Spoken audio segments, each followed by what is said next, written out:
When you choose Unity, you're choosing a very special healthcare system. You're choosing the medical leaders and the scientific pioneers of UW Health. I'm Dr. Jeff Grossman, President and CEO of the UW Medical Foundation.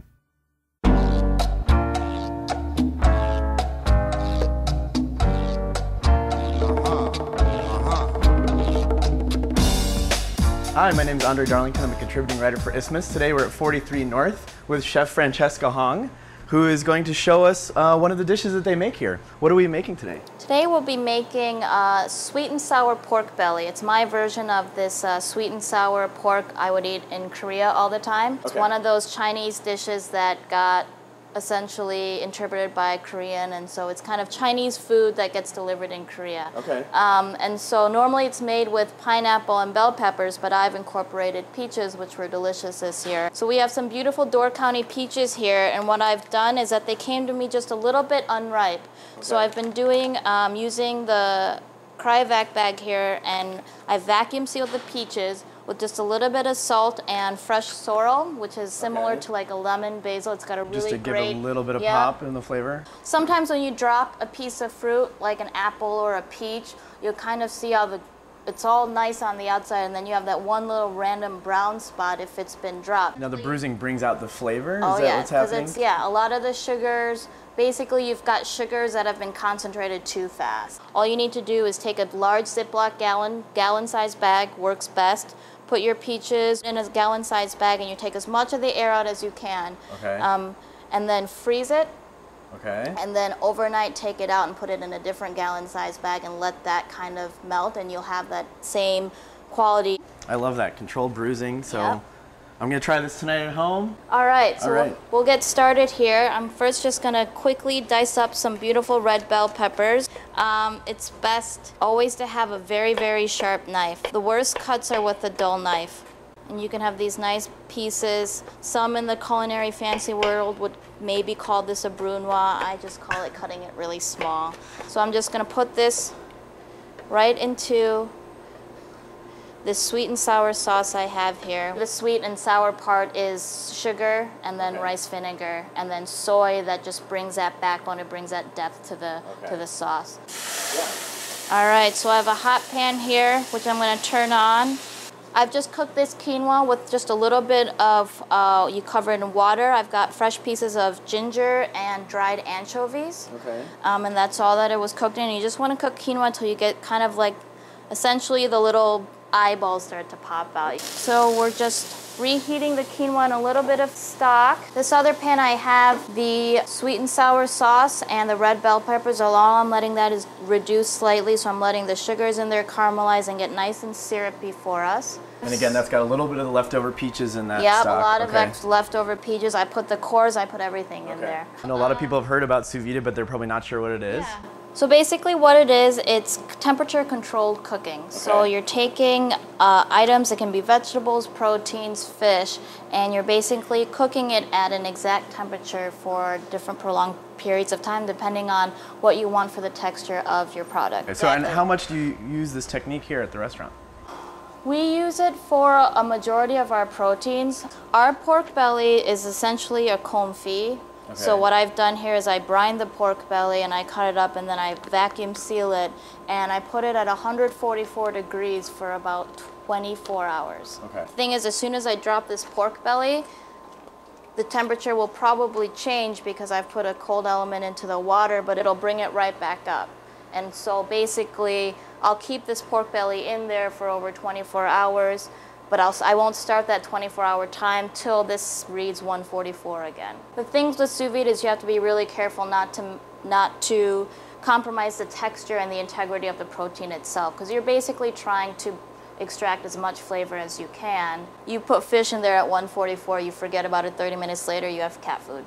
Pork, poultry, even with red meat, I suggest brining it. So a simple brine is about, I use a 1:20 ratio. So if you're using, let's say you have 20 cups of water, use about a cup of salt, a little bit of sugar. You can put aromatics, you could put garlic, shallot, bay leaf, peppercorns in there. Brine your pork overnight. So this is our pork belly. I've just dusted it in a little bit of cornstarch. No salt and pepper. The pork belly is brine, should have enough salt to it.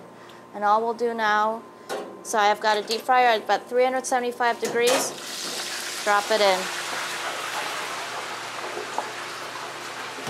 I know sometimes people can go a little overboard with deep frying things and it takes out flavor, but I feel like pork belly is one of those things where you can deep fry it and just the flavor is phenomenal all the time.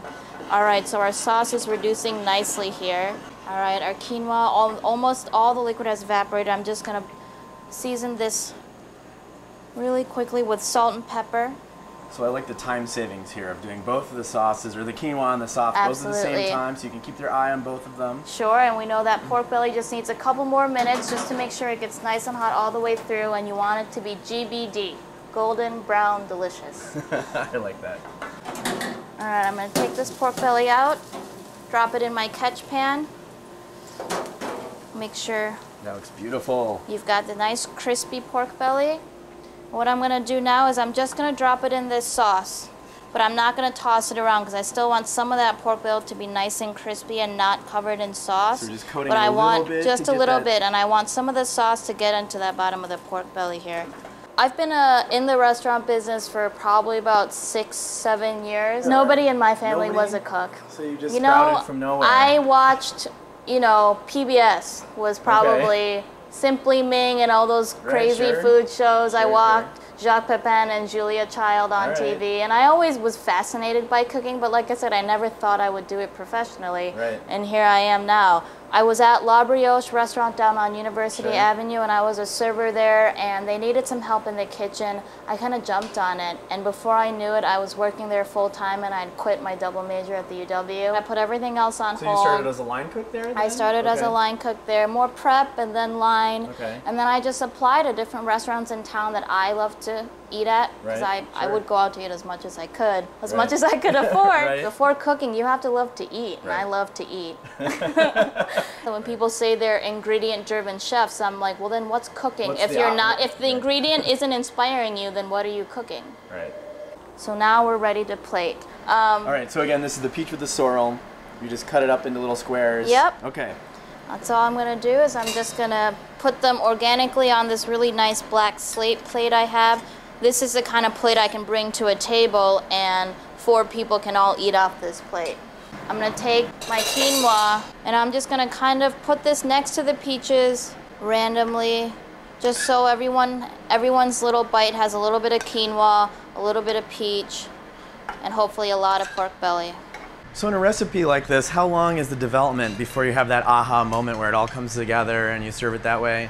Is there a process of recipe development, or? I could be having a glass of wine at a bar and all of a sudden I have a piece of notebook out and a piece of paper out and I'm just writing something down because it really is random. I will eat foods and think about foods that I like and how I can interpret them, and like I've kind of come up with a different way to present it and eat it. I wanted to do sweet and sour pork, so I thought why not do pork belly, and peaches are sweet and I don't want that syrupiness that comes with pineapple sometimes. And to be perfectly honest, the quinoa part, maybe it's because I'm Korean, I need to have rice and kimchi with every dish.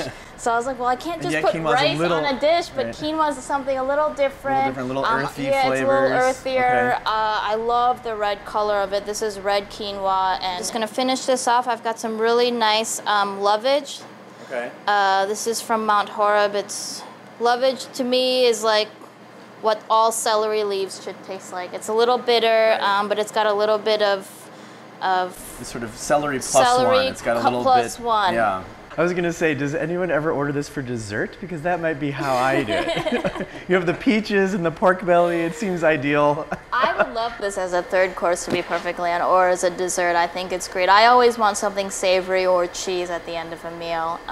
Or pork belly. Or pork belly. There's never a bad time for pork belly. No, not at all. Well, should we give it a try? Absolutely. So we've got the peaches, the quinoa, the red pepper. Yep. The pork belly. I'm just gonna eat it right off the plate. All right? Do it.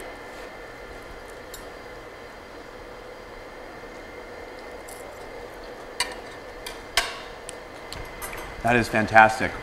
It really tastes like sweet and sour pork, yet the elements are completely different.